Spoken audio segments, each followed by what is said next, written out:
Cool. Hey everyone, welcome back. All right, so today we are diving into one of the most challenging and honestly most emotional parts of divorce, money. So let's be real. Money isn't just about numbers on a spreadsheet. It's about safety, it's about freedom, it's about self-worth, and sometimes a whole lot of shame.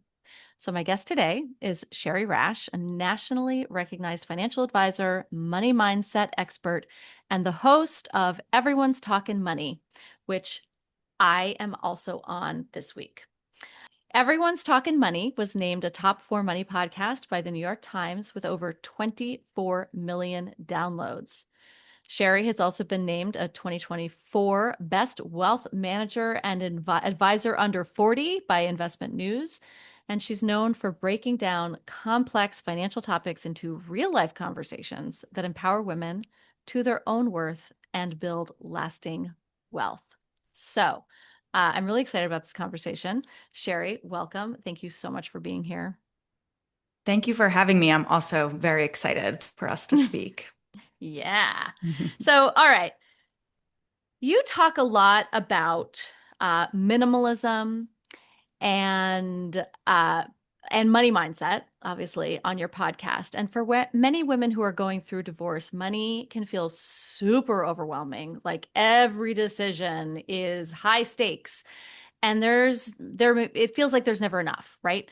How can shifting your mindset around things like enough or simplifying your financial life actually create more success and stability as women go through this transition? Well, first, is it overwhelming because this is something you've never taken part in? Mm, So, not only are you getting divorced, you're having a major life change, but now you're also needing to deal with something that you've never dealt with before. right. So, I mean, that in itself is so overwhelming. It's so much. So, where is the overwhelm coming from? Mm, And if you have never dealt with your money before, you have to start to date your money. And even if you mm, have dealt with your money before, you may not, now you're looking at it just as someone as one person, not as two people, potentially two earners or two people spending the money. It's all now on you. So I think the first thing to really do is to start dating your money. You need to understand your money. You need to understand what you have, how mm, it's invested, where it's going. Does it align with your values? Is more going out than coming in? I mean, very basic stuff. mm-hmm. So, and when I say date, I mean we're dating. Like we're getting to know each other. We're setting the scene. Like light a candle, pour a glass of wine, cup of coffee, depending on the time of day you're doing this. Pick a time that works for you. You know, be in your pajamas if that's what works. Like everything has to be comfortable because if you're not comfortable when it comes to your money, it's not going to work. The exercise is not going to be worth it. So and that just sets the foundation. So by looking at your money, your bank accounts, your investments, all of that, just looking at it and getting an understanding, that helps to just set the foundation for success. I love that. I love that because it can be so hard. Like we sort of like we get into this like tension and we're like, oh God, oh God, oh God, okay, fine, I've got to look at it. Da, da.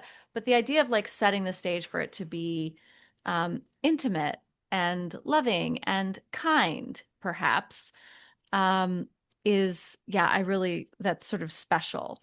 Um, and one of the things that I see a lot, obviously, in my work, is with women leaving marriages, right?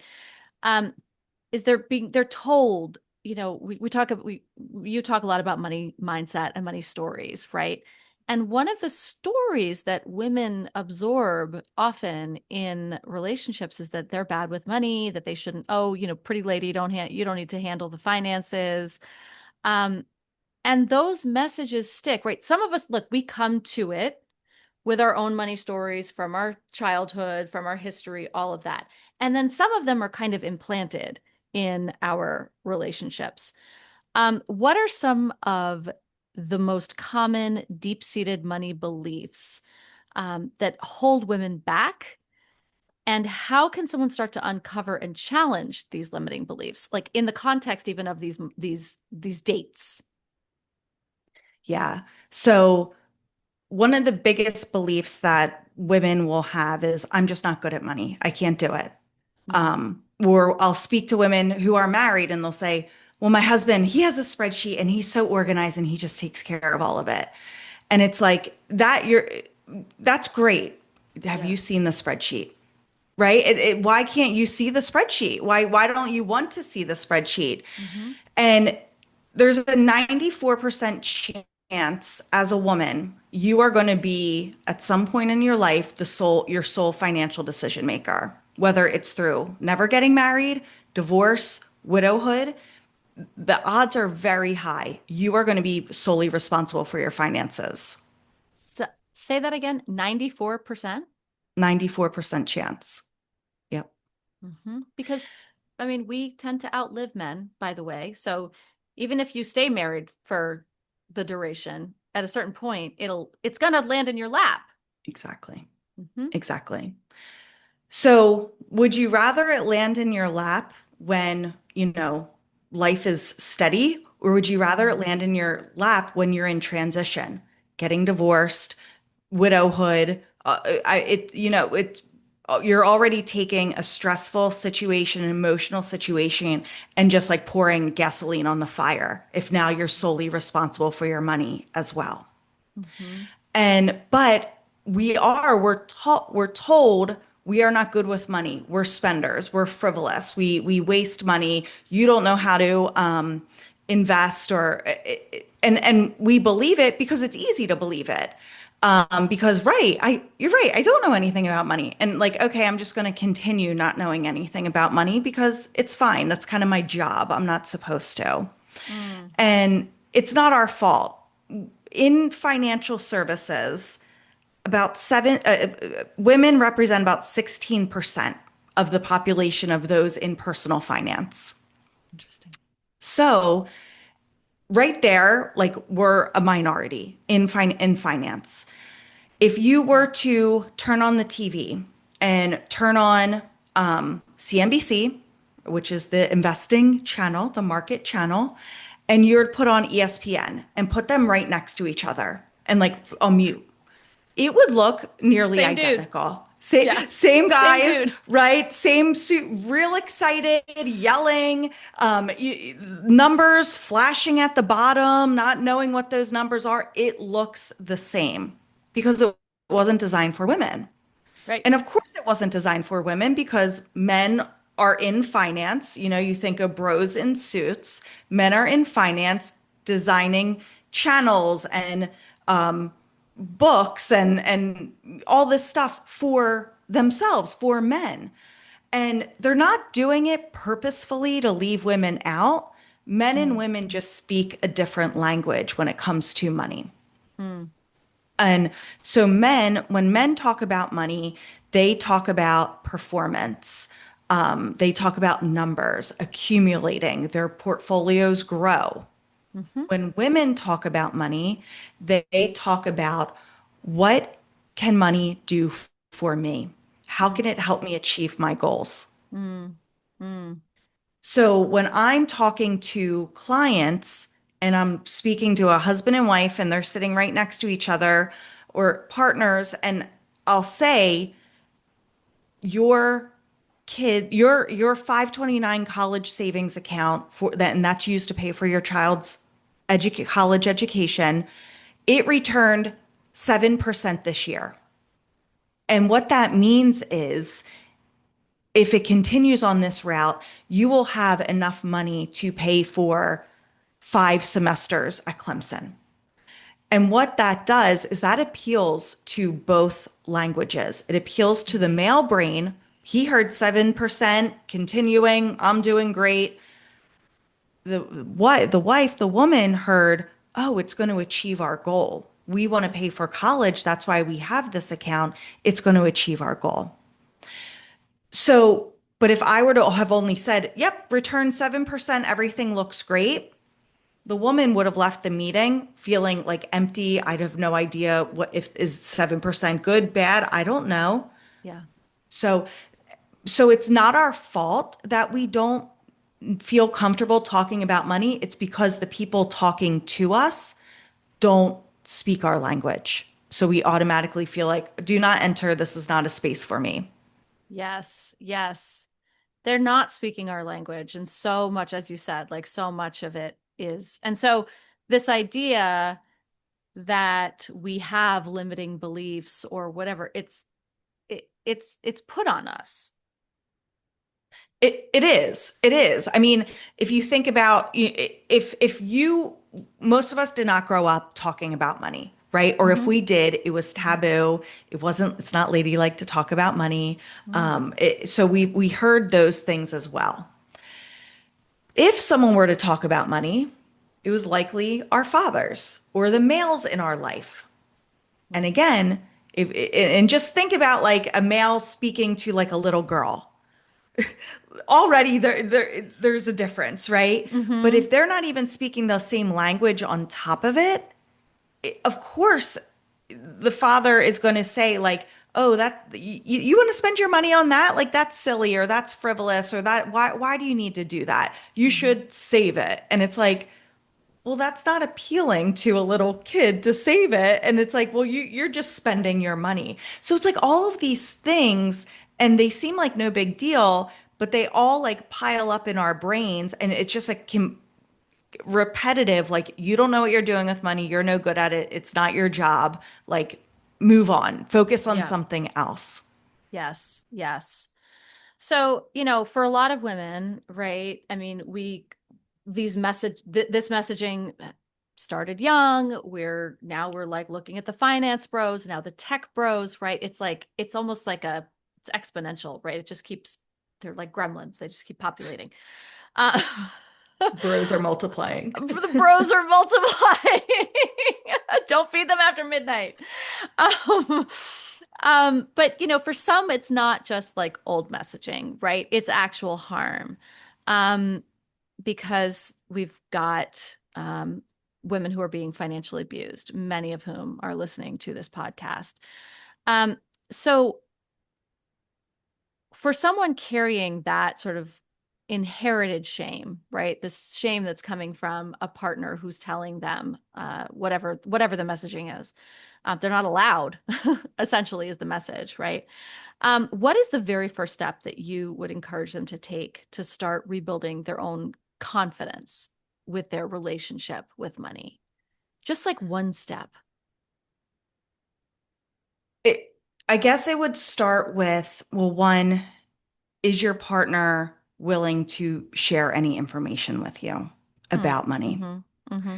Um, so like ideally, like, hey, and I say this with caution because it's like you don't want to throw up like red flags, like, oh, why is she asking me about the money? But Right. so entering the conversation about money, or hey, I was talking with Sue and she was telling me about these accounts that they set up for the kids. Do we have one of those? Can we Mm-hmm, get one of those? Have you heard of them before? mm-hmm, So approaching it that way of like, my friends mentioned it. I have no idea. You know everything. Tell me about it, right? And then they can educate. And I would also say, so, and it's because it's important to understand what you have. And if you have access to it, obviously looking at it, understanding it, talking with someone that's a trusted resource. I think to start a relationship with money, you need to find someone with a similar voice as you. If you have a friend that seems to have it kind of together-ish with mm-hmm, money, or mm-hmm. talking to them about it, like, hey, can you explain this to me? and just starting there. So Hmm. just finding someone that like can speak your language, but you feel comfortable with.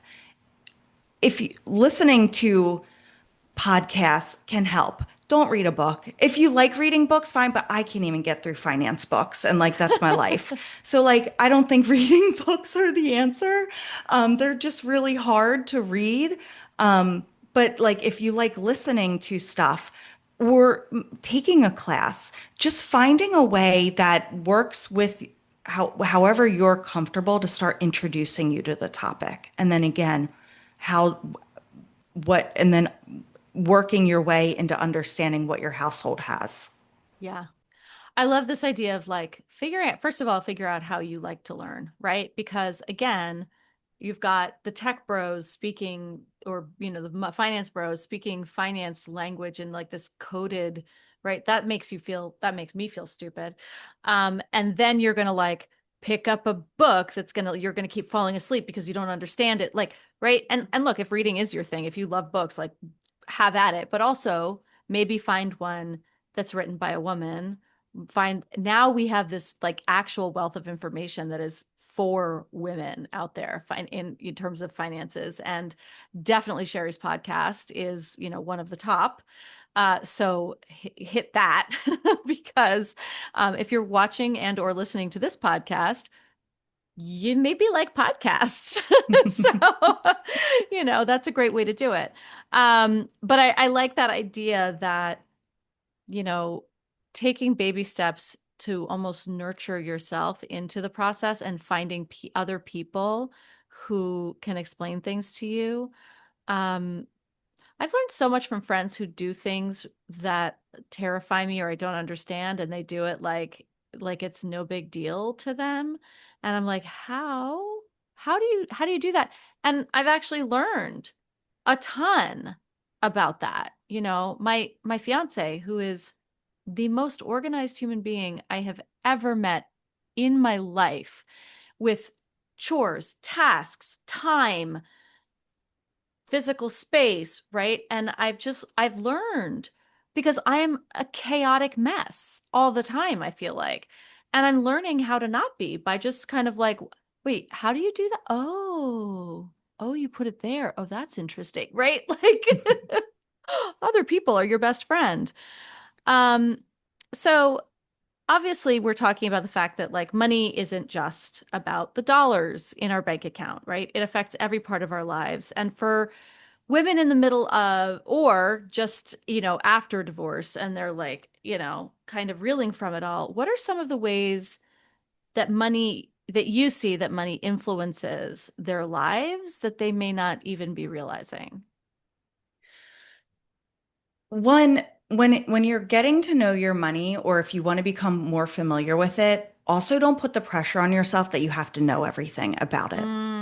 Mm-hmm. For some reason, when it comes to money, one, we don't talk about it. And for some reason, we think talking about money is saying how much I make, how much is in my bank account, everything personal about me. And that's not Mm-hmm. true. I talk about money all day, every day. No one knows how much money I make and have and all of that. So don't worry about I'm uncomfortable talking about money because they're going to find out, get a peek behind the curtain. They're not. Yeah. If like Mm-hmm. just keep it surface.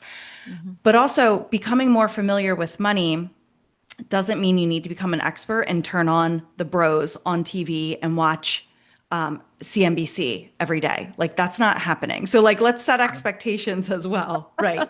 Gross. So you don't have to do that. So like just so I always like to set that expectation because it's really important. We put way too much pressure on ourselves.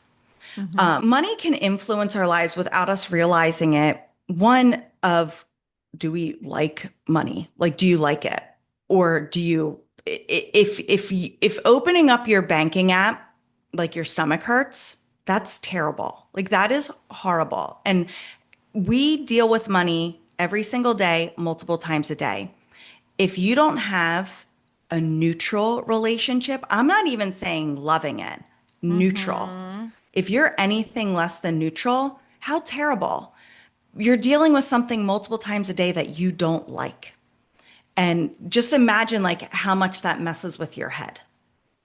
So my goal is not even to get you to love money. It's like to just look at it neutral as a tool. It's a tool to Yes. accomplish things. Yep. I love that. So growing up, if you heard, we don't have money or we're poor, you heard your parents fighting about money, or if you were never given the ability to make your own decisions with money, like with your birthday money, tooth fairy money as a child, that has effects on you that you don't realize. So I would say, and when it comes to money, we just live in our own little vacuum and we let our thoughts swirl and we don't even realize like we're kind of messed up when it comes to money. We just think it's normal because that's the Yeah, way we heard totally. growing Right. up. Mm-hmm. So just like if I say right now, what's your first money memory? You're going to think of something and you're going to think of an experience. And that a lot of times tells us what kind of relationship you have with money. I'm going to tell you, I'm going to confess the first one, which is relevant to my audience. One of my very first money memories was my mother making me ask my father for child support. And like the little note that she would put in my suitcase telling him that I needed shoes or whatever. I had this little like white little suitcase that I used when I went to his house. Yeah. Yeah. Like how fucked up is Wow. that? Yeah. Yeah. I didn't want anything to do with money. Right. I didn't want to know. La Yeah. la la la la la la. Right? Like no wonder I got myself into all sorts of financial entanglements later in my life, right? Because I don't want to know anything about it. La la la. Yeah. Yeah. I mean, that's so much because it's like, did she write the note because anytime she asked, that it was a fight and an Oh, argument? Yeah. screaming fights and arguments. Yep, Yeah. absolutely. Yeah, And then like even it could even tell you as the little girl, like, I'm not worth it. I'm not that's worth the right. fight and the argument, or I'm not worth spending money on. And so I mean, there's so much there. Right? Like, no Yeah. wonder I Yeah. have like, there's like a weight around money for me, or there had Hmm. been Hmm. most of my life, right? Yeah. Yeah. Yeah. Yeah. Ugh. Bleh. Yeah. Yeah. Mm-hmm. Yeah. Let's dig into some misconceptions, right? A lot of us hold misconceptions, whether it's like budgeting means deprivation or investing is too complicated. This is stuff that we've already talked about, right? What is the biggest misconception that you see in this stage of life, women in their 30s, their 40s, and what's the truth that women need to hear instead? Well, you brought up the B word. I know you have the D word. You brought up my B word. So Uh-huh. let's talk about that. Mm-hmm. Um, Budgeting, you don't have to budget, and I think that's a misconception. Or budgeting works for everyone, and you're the problem. You're the only one it doesn't work for, and you're the problem. That's incorrect. Budgeting doesn't work for about 70% of people. So if you've set a budget and it doesn't work, you are not alone. Yes. Yes. Fuck the budget. So that's a misconception right there that you have to have a budget. So I don't like the B word because it teaches us that if I were to say, well, what are your expenses? What do you spend money on? If you were to make a budget, what would it be? And you talk about your housing, your utilities, you throw out a number for groceries that probably isn't accurate, your car payment, like you name Right. like all this necessary stuff. Yeah. And that's probably it. You Yeah. might say, oh, we go out to dinner once a week. You might say that. That like is probably 50% of your where your money goes. But we don't know where the other 50% goes. Mm. So instead of these line item budgets of I can only spend X amount of for gas for my car this month, and it's like, so Oh, if you go above that, you can't drive anymore. You can't go to work. okay. You can't take your Right. kids to practice. Like That's silly. Like that doesn't, so no wonder it doesn't work because you're like, all right, well, screw it. I have to take my kids to practice. I'm going to blow my budget on gas, but you also don't have control. What Yeah. if they had a tournament 2.5 hours away? What if gas prices went up? Like you also don't have control over some of this stuff. Mm-hmm. So that's why, some of the reasons why budgeting doesn't work. It's just not realistic. It doesn't adapt to life.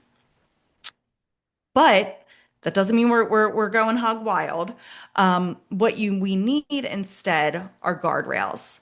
So for Mm. someone that's in their 30s and 40s and it's like I'm making money, things are going well, but I don't feel like I have control over my money.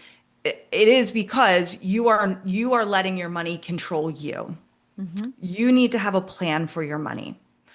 And so when money comes in, we're going to look at it and go, first, we need to understand where it's going right now. And like, does it align with your values? So where is your money going? And that's a great exercise for your money date.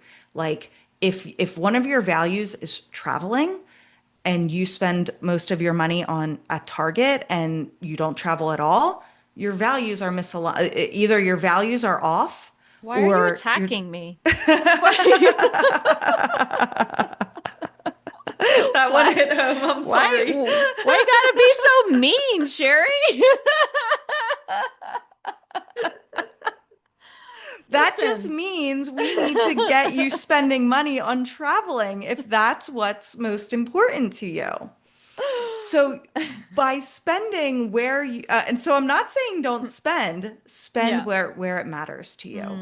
So Hmm. instead of making the Target run or going to Home Goods or doing all of that stuff, would I rather go on a trip in 2 weeks? Would I rather have a long weekend, stay in a Yeah. hotel overnight?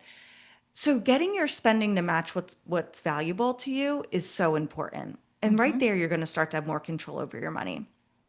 But you need to pay yourself first. You need to pay your future self first. So Hmm. whenever money comes in, you need to save some right away. Mm. And that could be 5%, 10% of whatever is coming in, save some of it. Because right there, you're already exercising control because you can only spend what's left over Hmm. Hmm. versus money comes in, we spend it, and then we try to save what's left over. Right, right, exactly. And that you do set up the system where you really, depending on obviously how much you're saving, you tend to kind of forget that that money, if you set it up automatically and you have that Yes. automatic withdrawal, you just kind of forget that that money exists. Every once in a while, I'll go and look at my like, oh yeah, how much do I have in that? Like my orange savings, and I'm like, oh, holy Hmm. shit. How'd that get there? Yep, Yeah, I exactly. love that. I love that. Sherry, one of the things that's great about you and your work, and obviously everyone is getting a taste of this right now, is that you don't do the cookie cutter stuff. You're not like telling people to not go buy a latte. Um, you go deeper. And everyone who listens to this podcast knows, like, I like the deep stuff. Um, and why do you think it's important to have like this real talk about money, not the bro talk, not the, especially for women? Um, why is it important that we sort of demystify this and like actually talk about it in the real way, the no BS way that you do? Yeah. Well, when it comes to because I can relate, right? The traditional budgeting advice, or if you were to, Google what should I spend my money on or not spend it, it's like stop buying the latte. That might be the best part of your day. You go, you see familiar faces, you speak with the barista, hey, they know your order, you smile, you laugh, and then you walk out and you're happy. And that could be the best part Mm, of your day. So by yeah. the bro telling you to stop spent buying the $5 latte, like they're literally taking away your joy. So Mm, no wonder why it hmm. doesn't work, Yeah. right? We could cut it out for a little bit, but then we're sad. Like there's a part of our life that's missing. Yeah. Yeah. So that's where we need to have the real talk of and sometimes it does take some reflection. Like someone may not recognize right away, hey, that's the best part of my day. But like, why do you buy your lattes every day? Well, I go in and oh, I really like this. It's not just about the coffee. Yeah. And it's so that's why it's important to have the real talk because money is emotional. We can, I can say all day long it's a tool, it's neutral, but we're slapping all these emotions onto it. So we need to recognize those emotions. And the only way we can recognize them is by having the real talk and talk to your friends about money. Say like, there's loud budgeting is the new trend right now. Like I'm not doing XYZ because I'm saving to buy a house. Like putting Mm, your goals out there. Whenever you just bring up a little bit about money, it's going to be intimate. You're going to feel yeah. closer with the other person when you're finished because you're sharing something you don't share with a lot of people. Yes, I love that. There is something intimate. I love this like loud budgeting, right? Like I love it. Like we're talking about it. It's sort of like the trend, not the trend, but the necessity a few years ago. We were like, no, actually, let's talk about our salaries because then we learn how much less the women in the office are making than the men, right? When we put a lid on it and we're not allowed to talk about it, then it gets to continue on unexamined and quietly and we die in the shadows like that. So yeah, I love that. Loud budgeting. That's great. All right. So Shari, just some takeaways, right? For women who are listening who are, either in the thick of divorce, they're starting to rebuild or considering it. What are some of the first practical steps that they can take to make themselves feel a little bit more confident? And we've talked about a lot of them, but um, let's wrap it up in a bow for them. Yeah, yeah. So the go on a money date with yourself, I think is the first step. And some of it may be like, I don't even know where it is, what I have. If you're going through a divorce, um, get um, a divorce financial analyst to help you. Um, Absolutely. you get a lawyer, you get resources, but they cannot help you with your money. You need a financial analyst to help you. Hmm. So that is super important, and they can then also educate you on what you have throughout the process. So that's super important if you're going through the divorce right now. If you're considering a divorce, get a financial analyst, get a CDFA, find a CDFA, Yes. talk to them before you're even if you're thinking about getting divorced. Hmm. Because again, they're going to help you understand everything you have and you can approach money without the emotions and just look at it for what it is. Yes. If you're through your divorce, you need to understand what you have, and that's where the money date is super important. And set that, and if you want to have a friend do it with you, do find a friend. Do whatever you need to do to make it comfortable because Hmm. it's on you now. And like I'm not saying that in a bad way. Like that's great. It's on you now. So take that power and recognize it. And now you only have to answer to yourself, but you Yeah. need to know what you have and what you're working with. I love that. Thank you so much, Shari. So listen, guys, 24 million listeners trust Shari's advice. So you should too. Be sure to check out her podcast, Everyone's Talking Money. We have an episode over on her podcast, should be out around the same time. So if you want to hear Shari interviewing me and then me interviewing Shari, it's a love fest. So head on over to Everyone's Talking Money on all of the platforms, and I'll link everything in the show notes, of course. Shari, anywhere else that you want people to go to find you, to follow you, and all of that? Everyone's talking money on Instagram as well. That's where I post a lot of stuff as well. But yeah, just check out the Great. podcast. Amazing. Yep. Check it out, guys. So until next time, remember, you don't have to do this alone. You've got this, and I've got you.